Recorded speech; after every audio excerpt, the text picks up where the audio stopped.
Bonjour à tous, merci à tous d'être là. Bienvenue à ce premier webinaire organisé par Genius, où on discutera de la manière dont les entreprises peuvent concilier enjeux économiques et enjeux environnementaux. Ce webinaire s'inscrit dans la semaine du développement durable étudiant et est organisé donc par Genius, l'association d'entrepreneuriat et d'innovation de l'école. Nous, à travers cet événement, on souhaite mettre en avant le rôle qu'ont les entreprises à jouer dans la lutte contre le dérèglement climatique et on souhaite discuter de la réconciliation entre rentabilité économique et protection de l'environnement. Bonjour Mathieu Jousset, merci beaucoup d'être avec nous aujourd'hui pour la semaine du développement durable organisée par l'EM Lyon. Vous êtes directeur du pôle Action Carbone Solidaire de la Fondation Good Planet. Donc, c'est une fondation qui a été créée et qui est présidée actuellement par Yann Bertrand. La Fondation Good Planet, pour rappel, a deux missions principales. La première étant de sensibiliser le grand public, les entreprises et le scolaire à la protection de l'environnement et des plus fragiles. Et la deuxième partie de la mission de la Fondation Good Planet est donc un travail terrain pour les populations les plus vulnérables, pour les aider à lutter contre le réchauffement climatique, et cela passe notamment par la protection de la biodiversité marine, terrestre et côtière. Pour cela, est-ce que Mathieu Jousset, vous pourriez vous présenter un petit peu plus et notamment nous en dire plus sur l'action que vous menez auprès des entreprises? Merci beaucoup à tous les deux. Ravi de pouvoir intervenir lors de cette semaine du développement durable qui est très importante, en particulier dans le milieu étudiant, puisque vous êtes les futurs managers. Donc, c'est très important, en tout cas, notamment à l'EM Lyon, ainsi que dans les universités et dans les autres écoles. C'est important que vous puissiez être sensibilisés à ça. Donc, je trouve cette initiative super. Donc, moi, je m'appelle Mathieu. Je travaille à la Fondation Good Planet depuis maintenant 4 ans et demi. Je dirige le pôle Action Carbone Solidaire qui a deux principales missions. La première qui est d'accompagner le secteur privé et les autres organisations, donc notamment organisations publiques, dans la mesure et la réduction de leur empreinte environnementale. Donc, quand on parle d'empreinte environnementale, on entend par là à la fois l'empreinte carbone, donc il y a un indicateur climat, donc c'est-à-dire l'empreinte de l'activité économique en termes de gaz à effet de serre. Également, il y a d'autres indicateurs qui sont des indicateurs environnementaux supplémentaires, notamment biodiversité, matière, qui du coup ont des impacts également liés à l'eau, liés à la biodiversité, liés aux écosystèmes en général.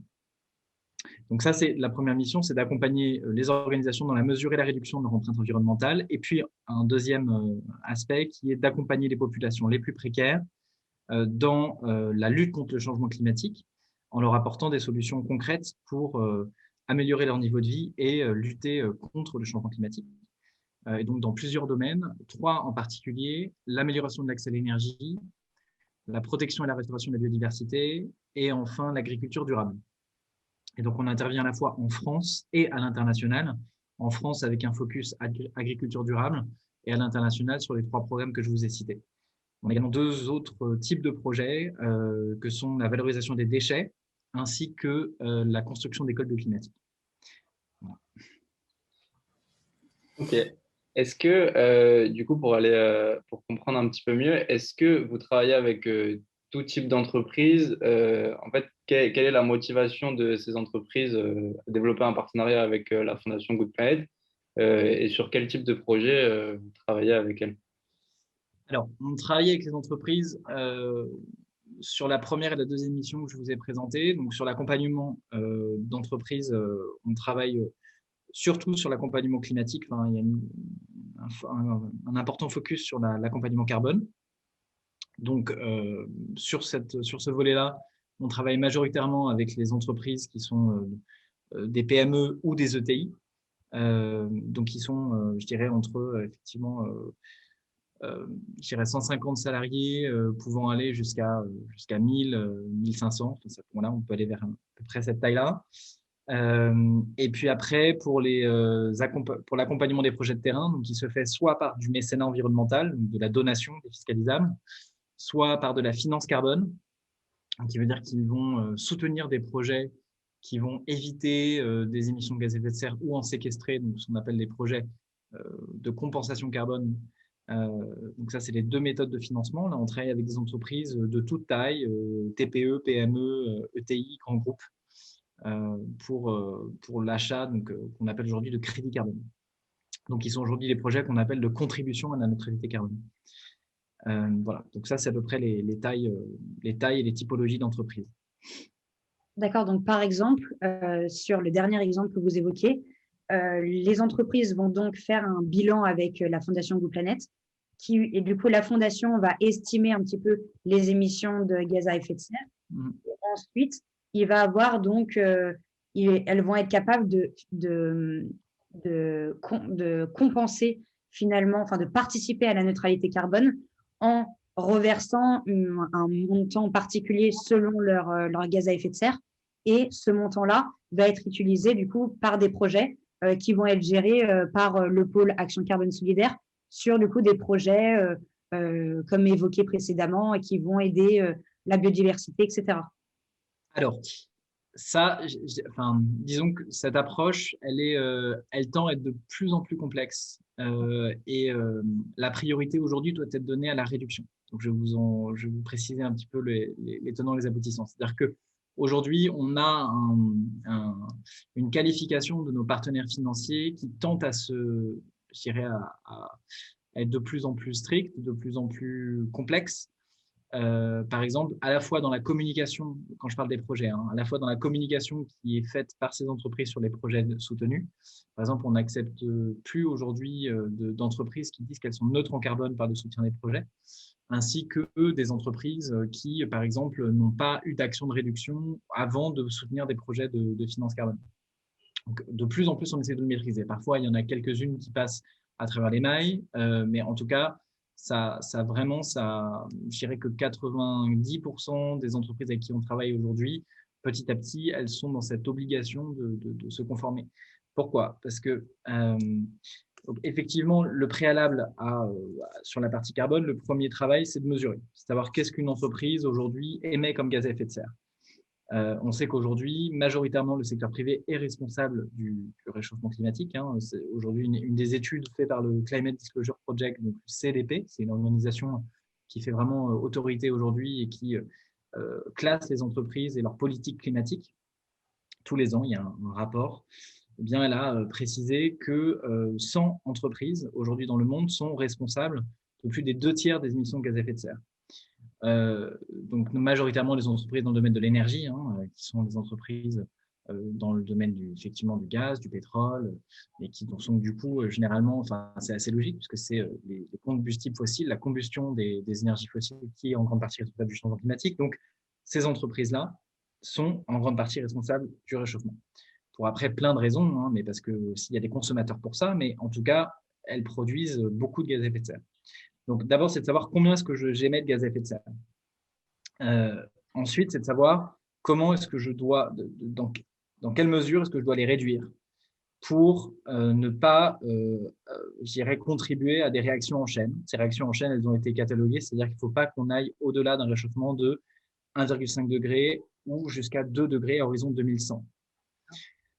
Ça a des implications, c'est-à-dire que pour éviter d'aller au-delà des 2 degrés, puisqu'on est déjà à 1 degré aujourd'hui, savoir que ça fait déjà 1 degré de plus par rapport à l'ère pré-industrielle, c'est-à-dire la fin du 19e siècle. Depuis la fin du 19e siècle, on a augmenté de 1 degré nos émissions, nos températures. Pour éviter ça, il faut que l'on ait réduit nos émissions de 45% en horizon 2030 par rapport à 2010.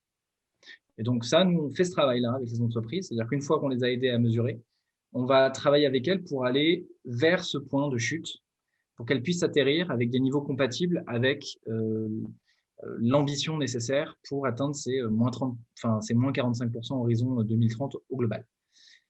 Et après, une fois qu'elles sont sur ce chemin, ou qu'elles savent la feuille de route à adopter, eh bien, elles peuvent s'engager sur des actions de contribution à la neutralité carbone. C'est-à-dire qu'une fois qu'elles savent ce qu'elles doivent faire pour elles, en interne, eh bien, on peut leur dire, vous pouvez vous tourner vers l'externe. Parce qu'effectivement, priorité à l'interne avant d'aller vers l'externe.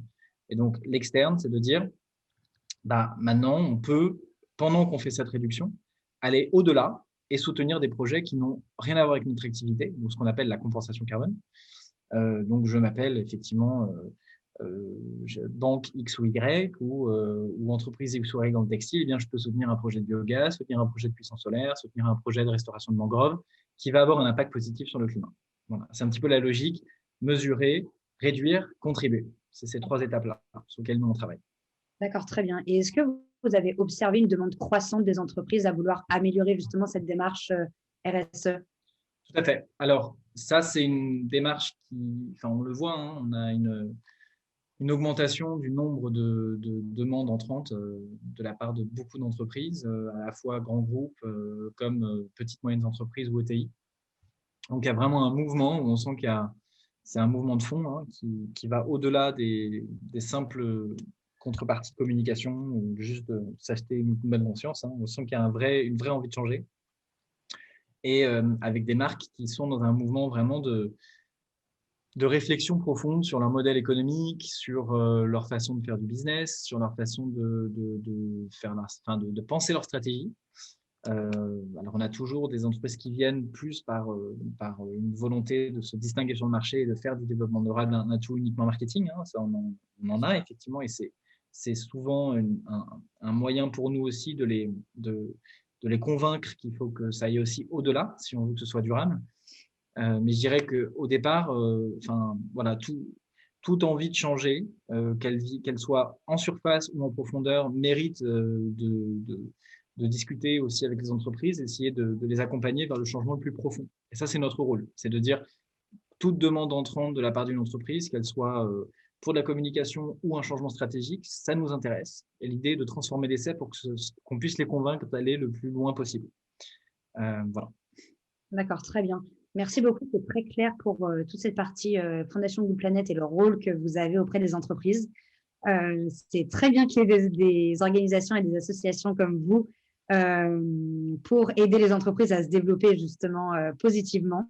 Nous pensons justement qu'il est très important de vous interviewer dans ce cadre de la semaine du développement durable et particulièrement à travers la problématique suivante, concilier la rentabilité économique à court terme et les enjeux environnementaux à long terme.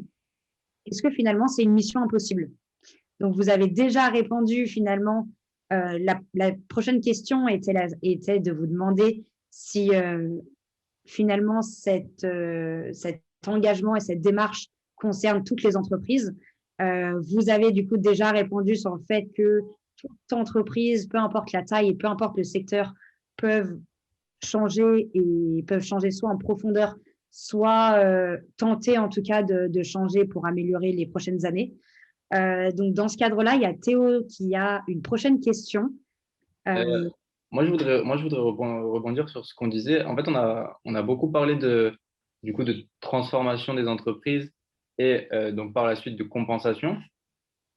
Moi, j'ai un questionnement par rapport à ça assez profond est-ce que, en fait, aujourd'hui, j'ai l'impression que quand on pense structure ayant une activité de protection de l'environnement, déjà, on va penser ONG. Et après, à la limite, on va penser à des entreprises comme, par exemple, Ecosia, qui, elles, contribuent à la reforestation, mais en passant par des sous-traitants. Et en fait, cette activité de reforestation, ce ne sera pas leur cœur de métier. Est-ce que vous pensez qu'aujourd'hui, une entreprise peut créer de la valeur économique en ayant une activité de protection environnementale, dans le sens où ce sera son cœur de métier? Et du coup, si oui, est-ce que vous avez des exemples en tête? Alors, en fait, si Ecosia était également sur le terrain, elle n'aurait pas l'impact qu'elle a aujourd'hui. En fait, il faut savoir que, en vrai, une entreprise, une structure, une organisation, sa performance tient aussi à sa spécialisation. Donc, Ecosia, elle a inventé un business model de moteur de recherche qui lui permet, en étant très spécialisée, d'avoir bien identifié ce en quoi elle doit être bonne. Si elle devait être présente sur les 52 pays où elle opère, elle n'aurait jamais les 2,5 millions d'euros qu'elle collecte par mois. Elle n'aurait jamais autant investi en publicité, enfin pas en publicité justement, mais en tout cas je dirais, parce que justement le bénéfice, elle ne fait pas de pub, mais elle a tout un travail de traçabilité, un travail effectivement de communication. Tout ça fait sa valeur en fait. Et du coup, elle se repose sur des acteurs qui, eux, sont présents dans des pays depuis des années et qui font très très bien leur travail. Et en fait, la valeur d'Ecosia, c'est qu'elle est aussi un pont en fait, entre des différentes communautés, une communauté d'ONG, une communauté d'utilisateurs, et qu'elle fait très bien ce bridge. Et c'est en aucun cas dévalorisant, à mon sens, parce que c'est une garantie de valeur et de ne pas mélanger les rôles. La Fondation Good Planet, on n'est pas un acteur de terrain, on est un facilitateur de projet, c'est-à-dire qu'on va aller chercher l'argent où il est, avec les acteurs qui sont vertueux, qui ont les bonnes compétences et qui ont la bonne maturité. Et on va aller accélérer les projets avec des ONG sur le terrain en les aidant à bien structurer les projets, en étant présent pour les faciliter avec de l'assistance technique, mais on n'est en aucun cas ceux qui sont sur le terrain. Donc, pour moi, la garantie de l'efficacité, c'est de bien savoir où on est, où on se place, et où on commence et où on termine. Si on veut tout faire en même temps, généralement, ça ne fonctionne pas. Et donc, si je peux vous dire, ben, voilà, il y a des acteurs qui sont peut-être plus des acteurs de terrain, d'autres qui sont peut-être plus des connecteurs, et d'autres qui sont peut-être plus je dirais des entreprises qui vont aller purement chercher des fonds. Mais je pense que chacun a sa place dans l'écosystème, en fait. Okay. Très bien. Merci beaucoup. On voit notamment dans la presse en ce moment, et puis depuis des années, que le gouvernement tente d'agir sur ces problématiques-là et tente d'attribuer un cadre, qu'il soit juridique ou fiscal, pour pouvoir justement encadrer au maximum les entreprises. Il y a notamment les députés qui ont validé en mars, début mars, la mise en place d'un étiquetage environnemental sur les produits via un score carbone qui va prendre la forme d'une expérimentation pour le moment, mais en vue d'être une obligation par la suite. Et il y a aussi, par exemple, la Convention citoyenne pour le climat qui avait proposé la mise en œuvre d'un CO2 score à l'horizon 2024. Donc la question est la suivante. Est-ce que vous considérez que les engagements environnementaux des entreprises sont assez valorisés aujourd'hui grâce au cadre qui est mis par le gouvernement? Alors, j'irai un peu plus loin là-dessus. Je pense que les actions des entreprises ne doivent pas forcément être valorisées. Je pense que les entreprises trouvent elles-mêmes les moyens de le valoriser par leur service communication, par leur service marketing. Enfin, elles sont construites pour pouvoir, je dirais, aller chercher des parts de marché. Donc, je dirais qu'à la limite, même, elles le font par elles-mêmes. Au contraire, il faut un cadre. Donc, un cadre législatif qui permette de dire ce qu'il est possible de faire, ce qu'il est possible de ne pas faire. Et je pense que là où encore l'État est un peu en retard, je pense que la loi climat va dans le bon sens, mais elle a été vidée quand même beaucoup de son contenu sur une grande majorité des propositions, hein, sur certaines dispositions, que ce soit sur effectivement la mise sur le marché de certaines voitures, que ce soit également sur la rénovation énergétique. Il y a encore certaines dispositions qui fait que ça va rentrer assez tard en vigueur. Et où en fait, quand on devrait être à moins 45% ou moins 50% d'émissions de gaz à effet de serre à l'horizon 2030, on voit que cette loi permet d'aller à moins 20%. Donc, tout ça pour dire, je pense que en fait, la question des entreprises, c'est de savoir quel est le cadre dans lequel elle peut évoluer, le cadre incitatif, c'est-à-dire quelles sont les aides que l'État peut donner aux entreprises pour les aider à réduire, en fait, ainsi que les incitations fiscales qu'elles peuvent avoir pour engager des modes de production plus vertueux. Et en même temps, qu'est-ce qu'elles ne doivent pas faire ou quels sont les exercices auxquels elles doivent se conformer, au risque de quoi elles peuvent avoir des amendes. Je prends l'exemple très simple d'un bilan carbone. Aujourd'hui, le bilan carbone, ça peut paraître, enfin, tout le monde sait ce qu'est un bilan carbone quand on est amené à travailler sur les questions climat. Un bilan carbone aujourd'hui, s'il n'est pas fait, c'est une amende qui effectivement est à moins de 10 000 €. Ce qui fait que quasiment aucune entreprise aujourd'hui le fait parce que l'amende coûte moins cher qu'embaucher un consultant pour le faire ou d'avoir quelqu'un dans le service. Donc ça n'est pas fait. Il n'y a pas non plus d'obligation sur le plan d'action. Les entreprises, qu'elles le fassent ou ne le fassent pas, finalement, le plan d'action, ça ne marche pas. Donc, c'est pour vous montrer à un moment donné les limites que peuvent avoir effectivement certains exercices s'ils ne sont pas encadrés ou où il y a des facilités fiscales pour engager un changement. Donc, voilà, je pense que c'est plus une question de cadre posé par l'État et d'incitation posée à l'État que finalement de valorisation de ce qu'elles font ou pas, qui là, je pense, leur revient le plus souvent et souvent bien fait de leur part. Mais du coup, est-ce que finalement, ce cadre actuel juridique et fiscal suffit ou Non, pas? je ne pense pas. Non, non, enfin, au vu de l'ambition qui doit être la nôtre, qui fait qu'on doit réduire de au moins 5% par an nos émissions, et ça a été atteint juste par le Covid, c'est-à-dire qu'il faut un Covid par an si on veut être à l'ambition, ça ne marche pas. On voit que même avec le Covid, on est à l'objectif. Mais vous avez vu ce qu'il a fallu endurer pour être à ces moins 5%. Donc, il faut savoir que le système aujourd'hui tel qu'il est, cette fameuse main invisible du marché, elle ne permet pas de réguler et même d'obtenir des comportements vertueux d'un point de vue environnemental. Donc, ce qui veut dire que tant d'un point de vue des incitations fiscales que d'un point de vue même des interdictions, on n'y est pas. Voilà, que ce soit même sur la taxe carbone, que ce soit sur beaucoup de choses, on voit qu'aujourd'hui, on n'a pas suffisamment soit de financement vers la transition énergétique, soit même également de niveau d'émissions qui soit respecté. D'accord. Et Est-ce que c'est propre à la France ou est-ce qu'il y a d'autres pays qui, par rapport à la question climatique, se débrouillent mieux que la France? Je dirais que l'Union européenne est un continent qui fonctionne plutôt bien sur les questions climatiques. Donc, c'est-à-dire qu'on réduit nos émissions domestiques. Quand on regarde les émissions domestiques de l'Union européenne, elles baissent. Donc, quand je parle des émissions domestiques, c'est qu'on regarde finalement les émissions qui sont produites sur les sols européens pour le marché européen.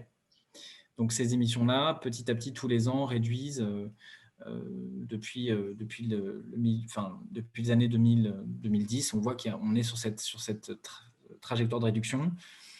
En revanche, sur les émissions importées, donc c'est-à-dire les émissions des produits sur lesquels dans les pays où peuvent être produits certains des biens, des services, des biens ou services qu'on peut consommer. Donc, par exemple, quand on va produire une voiture en Thaïlande, en Chine, au Mexique, etc., pour les besoins des Français, c'est ce qu'on appelle les émissions importées. On voit aujourd'hui que ce sont des émissions qui ont souvent été sous-estimées et qui, du coup, font que petit à petit, ces émissions-là comptent aussi dans notre budget carbone. Et petit à petit, c'est ça aussi qu'il faut regarder, pas juste ce qui est produit sur notre sol. Et on voit que grosso modo, toutes ces émissions-là, il faut y faire attention et ça commence à être introduit dans nos budgets et de dire on a cette vision globale. Et donc, c'est pour ça que quand on fait un bilan carbone avec une entreprise, on dit voilà, ça c'est produit à l'international, ça c'est produit en France, ça c'est les points de tension qu'il y a sur votre chaîne d'un point de vue carbone. Donc, faites attention à chaque aspect de votre chaîne d'approvisionnement et donc attention, tout ce que l'on consomme et produit pour le besoin des Français, c'est à la fois à l'international et à la fois en France. Donc, l'Union européenne est plutôt, je dirais, bien lotie d'un point de vue des émissions domestiques, moins bien lotie d'un point de vue émissions importées.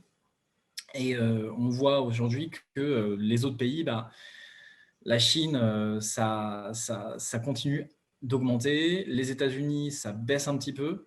Mais on est aujourd'hui au niveau des réductions, c'est des réductions qui ne sont pas suffisamment sensibles pour être à l'objectif.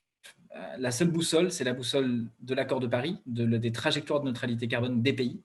Et aujourd'hui, on n'est toujours pas au niveau. C'est-à-dire que, par exemple, au niveau international, les émissions ont uniquement stagné en 2019 par rapport à 2018, ou un petit peu réduit, mais il faut être à moins 5%. C'est-à-dire que l'effort doit être multiplié par 5 ou par 10 si on veut être à l'objectif. Donc, tout est une question d'accélération. Et est-ce que vous pensez justement qu'un cadre légal qui irait plus loin que ça, est-ce que ça serait toujours compatible avec une logique de croissance perpétuelle, et que les entreprises finalement arriveront à cette transformation ou qu'il faudra passer par d'autres moyens? Je pense que ça dépend de la manière dont on définit la croissance. C'est-à-dire que pour moi, il faut forcément repenser la manière dont on pense repenser la richesse et inclure dans ces indicateurs de richesse des indicateurs environnementaux et sociaux. Quand on prend l'exemple d'une entreprise qui veut se mettre aux normes, qui veut faire les choses bien du point de vue environnemental, elle va forcément à court terme, donc ça rejoint la question que vous m'avez posée, est-ce que l'investissement, est-ce que le développement durable et la rentabilité à court terme sont compatibles? Je vais vous répondre souvent non au départ. À long terme, oui. Les entreprises les plus résilientes, les plus durables sont souvent celles qui ont des chaînes de valeur les plus éco-responsables, des conditions de travail les plus durables, mais ce qui veut dire que c'est souvent un bénéfice à long terme, ce qui fait que Danone a accepté de partir sur une entreprise à mission, qui fait que les actionnaires ont validé cet aspect-là, parce qu'ils ont aussi ça en tête, mais c'est à court terme souvent plus compliqué, ça engage du temps, ça engage de l'argent, ça fait qu'on ne va pas forcément aller au plus simple. Donc, ces chaînes de valeur vont être mises au défi de la transformation bas carbone. Mais si on arrive à trouver au niveau français ou international un moyen de dire, mais en fait, la richesse est également les économies de CO2 engendrées, c'est également la valeur sociale créée en termes de, ça peut être valeur, je dirais, en termes de droits humains, en termes de droits sociaux, en termes de pourcentage de rémunération, en termes d'écart de salaire. Si ça, c'est également comptabilisé dans je dirais, dans ce qu'on considère comme étant la croissance, ainsi que la performance, eh bien, je pense qu'on aura fait une partie aussi du chemin. Et en fait, c'est de considérer les externalités autres qu'économiques dans les indicateurs de richesse. Pour moi, sans avoir fait ce travail-là, on va toujours avoir une disparité, une incapacité à concilier effectivement bénéfices à court terme et développement durable. Parce que ça va, enfin, il y a forcément une inertie au départ qui fait que les modèles enfin, voilà, la transition bas carbone met du temps. Ok. Et du coup, ce que vous dites, du coup, ça rejoint assez ce qu'on entend souvent sur la transition écologique, qui est que, en fait, la transition écologique se fera pas sans une transition sociale également. Tout à fait. Exactement. La transition sociale, elle se fera avec la croissance, à la fois, je dirais, comment dire, la transition bas carbone des entreprises, la transition bas carbone des sociétés, enfin, c'est indispensable parce que aujourd'hui, de manière générale, les populations les plus vulnérables sont celles qui sont également, qui vont être les plus touchées par les conséquences du réchauffement climatique. Et qui, du coup, sont celles qui sont non plus pas forcément celles qui contribuent le plus au réchauffement climatique. Donc, on a cette problématique d'injustice climatique qui va toucher une grande partie de la planète et dans les zones qui sont les moins favorisées. Et ce point de vue-là va créer d'énormes tensions au niveau des migrations, d'énormes tensions au niveau des chaînes de valeur, puisque aujourd'hui, la plupart des personnes qui travaillent aussi au bénéfice de ces chaînes de valeur sont des petits agriculteurs qui, du coup, produisent le coton que vous avez dans vos vêtements, qui produisent le blé, qui produisent ce que vous avez dans votre assiette. Donc, toutes ces personnes-là, aujourd'hui, elles sont potentiellement très vulnérables, en fait. Et c'est des personnes qui, si elles ne sont pas accompagnées vers des moyens, je dirais, de production plus vertueux, avec des mécanismes d'adaptation au changement climatique, mais aussi d'atténuation, on court vraiment vers des tensions très, très fortes, tant d'un point de vue économique, mais aussi d'un point de vue social, d'un point de vue culturel, d'un point de vue migratoire. Et donc, tout ça, ça doit vraiment s'accompagner d'un changement dans les entreprises. Donc, quand je vous parle, on travaille, nous, avec une entreprise du vêtement qui vient d'être validée comme entreprise émission du textile. C'est une entreprise qui doit réduire ses émissions de 46% entre aujourd'hui et 2030. Et ça va se faire avec effectivement une réduction de la taille des produits, une réflexion sur les matières, un travail avec les fournisseurs et effectivement un travail avec une traçabilité des fournisseurs, un accompagnement des fournisseurs. Enfin, il faut pouvoir travailler avec ces personnes et avec les humains qui sont derrière nos vêtements, derrière nos produits et les accompagner de bout en bout. Mais donc, du coup, finalement, là, pour le moment, les entreprises, par exemple, cotées en bourse, il y a finalement des actionnaires qui ont vraiment une vision uniquement lucrative et uniquement à court terme. Donc, finalement, c'est là où le système, finalement, est un peu bancal parce qu'effectivement, il y a des actionnaires qui, eux, vont pouvoir avoir une influence sur la vision de l'entreprise, alors que finalement, la vision de l'entreprise peut très bien ne pas être limitée uniquement à une partie lucrative. Donc, c'est là où finalement, il y a un paradoxe. Alors, si on parle typiquement du cas de Danone, qui s'est passé donc assez récemment, on voit que effectivement l'empreinte carbone donnée par la stratégie d'Emmanuel Faber, hein, allait vraiment dans le bon sens. Et on voit qu'en même temps, le cours de l'action baissait. On sent que là, il y a très clairement, si les problèmes, la composante carbone avait été intégrée aux critères performance, les choses auraient peut-être été différentes. Donc c'est là où je pense que clairement la manière de définir la performance, elle est aussi à la base de beaucoup de choses et de vraiment considérer que le PIB ne suffit plus, la valeur ajoutée ne suffit plus. Je pense qu'on arrive au bout d'un modèle, ainsi que parce que tout simplement, il faut prendre en compte les limites physiques du monde, physique d'un point de vue matière et aussi du budget carbone. Ça, c'est la première chose sur les indicateurs. La deuxième chose, c'est aussi sur le pourcentage que représentaient les actionnaires qui ont souhaité mettre fin au contrat de Emmanuel Faber. Quand on voit qu'ils représentaient moins de 10% du CA, enfin moins de 10% en tout cas du capital social de l'entreprise, ça fait effectivement un peu bondir, quoi, de se dire que des actionnaires n'ayant que cette partie du capital puissent puissent effectivement le faire partir de cette entreprise. Donc ça, c'est aussi, je pense, un travail au niveau effectivement de l'État français par rapport à la fois l'entreprise à mission, mais de pouvoir renforcer quelque part les armes de l'entreprise à mission face à des actionnaires qui peuvent être effectivement uniquement intéressés par des indicateurs économiques. Ça, je pense que c'est hyper important d'avoir ce levier législatif pour donner les moyens aux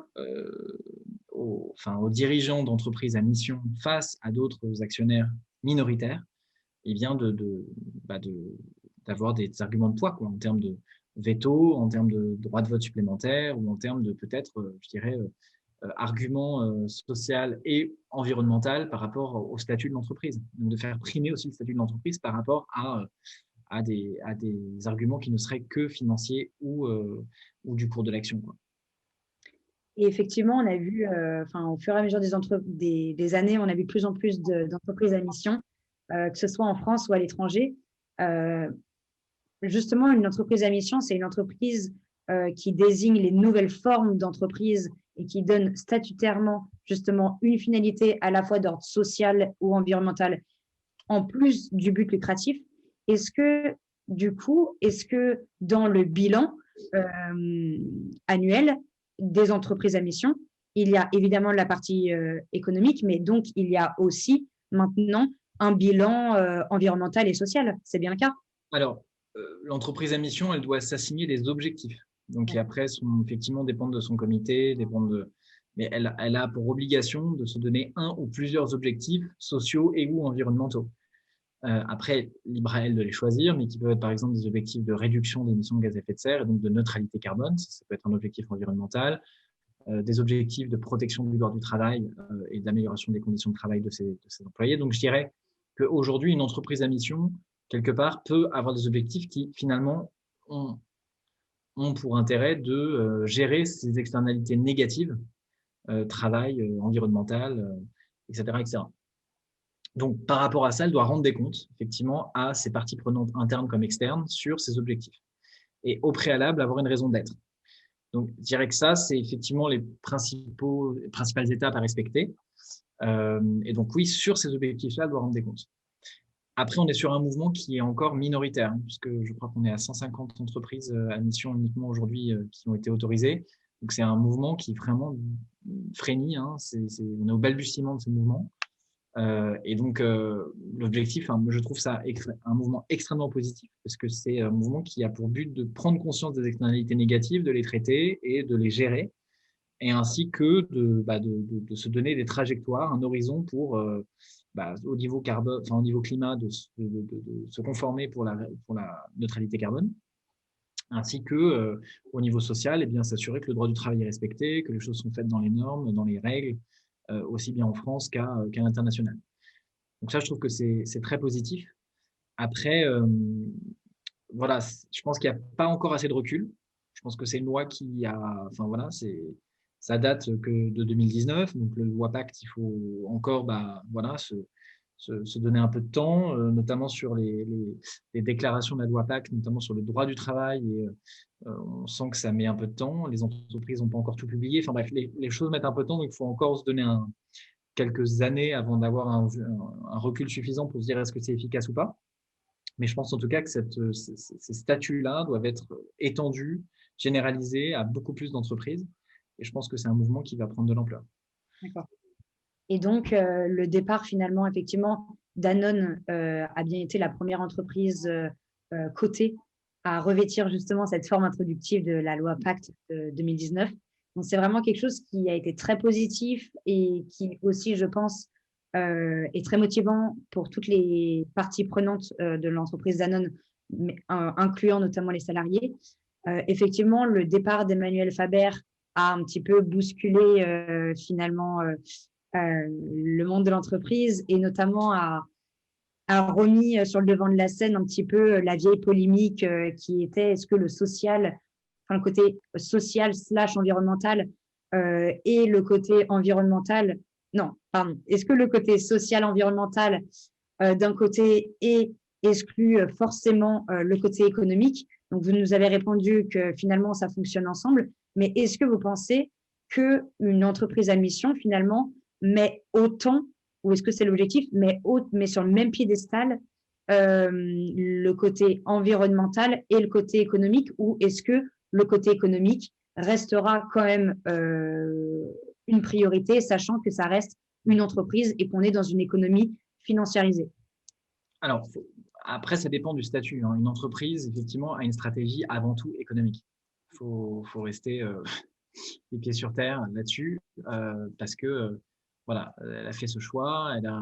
L'économie permet aussi l'innovation, elle permet aussi d'investir, elle permet aussi je veux dire, c'est un statut qui a beaucoup d'avantages à bien des égards. Après c'est dans son statut, elle doit générer de l'argent, du profit.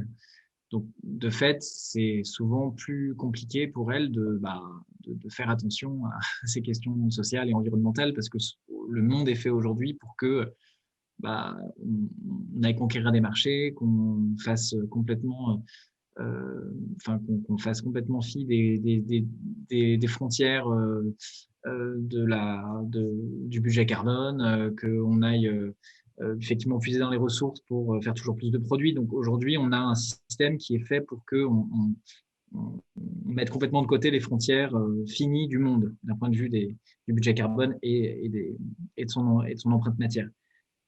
Si on veut aller sur des stratégies plus sociales et environnementales, on a effectivement des statuts d'entreprise sociale, ce qu'on appelle le social business, de l'impact investing dans l'investissement, qui du coup, eux, vont aller chercher des projets ou vont construire des entreprises qui ont une stratégie sociale et ou environnementale. Je dirais qui va au-delà de l'entreprise à mission. Et après, on a des acteurs associatifs, comme peuvent l'être la Fondation du Planète ou d'autres ONG, qui là ont une stratégie uniquement sociale ou environnementale. Et où. Donc, je dirais après, il faut voir les choses de manière effectivement par rapport au modèle choisi. Et donc, un modèle qui aujourd'hui est choisi va forcément orienter la stratégie, soit plus d'un côté, soit plus de l'autre.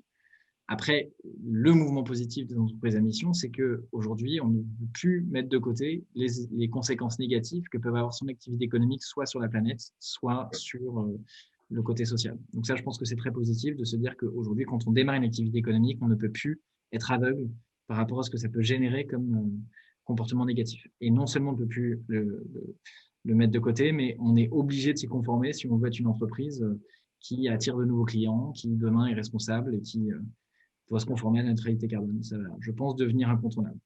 Donc, c'est finalement une solution qui permet de concilier d'une certaine manière la rentabilité économique et également les enjeux environnementaux. Alors, tout à fait, oui. Après, je pense qu'on manque encore de recul, mais je pense que c'est un bon départ. Oui, tout à fait. Et donc, du coup, il est toujours utile de créer des lois comme la loi Pacte pour favoriser justement l'idée que l'entreprise à mission, qui se soucie à la fois de la santé, de l'environnement, est utile, même si à côté de ça, il y a des actionnaires à court terme qui peuvent prévaloir sur des dirigeants porteurs d'une autre vision de l'entreprise. Tout à fait. Je pense en revanche qu'il faut davantage muscler les armes que peuvent avoir des dirigeants pour défendre le statut d'entreprise à mission et ses objectifs sociaux et environnementaux, qui aujourd'hui ne sont pas suffisamment valorisés. Donc, c'est vraiment de renforcer les outils le poids que peuvent avoir les objectifs environnementaux et sociaux dans les conseils d'administration des grosses entreprises et de manière générale des entreprises qui ont été validées en tant qu'entreprise à mission. Et donc, un dirigeant comme par exemple Emmanuel Faber, si jamais dans le bilan, la partie justement environnementale avait été été prise en compte davantage, finalement, il n'y aurait pas forcément eu la même fin. Vous pensez? Je pense, ouais, je pense parce que ça, oui, je pense qu'effectivement, il aurait sûrement pas pu partir, il aurait sûrement pu davantage valoriser son bilan d'un point de vue dans son nouveau, dans même je dirais l'identité de la marque, hein, One Planet, One Health, il avait refait vraiment même jusque dans je dirais le slogan de la marque, ça transparaissait, ainsi que dans toutes les différentes activités, dans les différents produits. Donc, on sentait qu'il y avait un mouvement amorcé et je pense que oui, il aurait sûrement pu mieux se défendre s'il avait eu les armes législatives avec lui, quoi, en tout cas. Mathieu, je pense qu'on n'arrive pas très loin de notre temps de parole. Euh, on va vous libérer prochainement. Juste, je voudrais faire une petite conclusion rapide et vous demander si vous avez un mot pour la fin. Donc, tout d'abord, je tiens à vous remercier beaucoup, enfin, beaucoup vous remercier pour cette interview qui, je suis sûr, va sensibiliser énormément d'étudiants qui vont la regarder.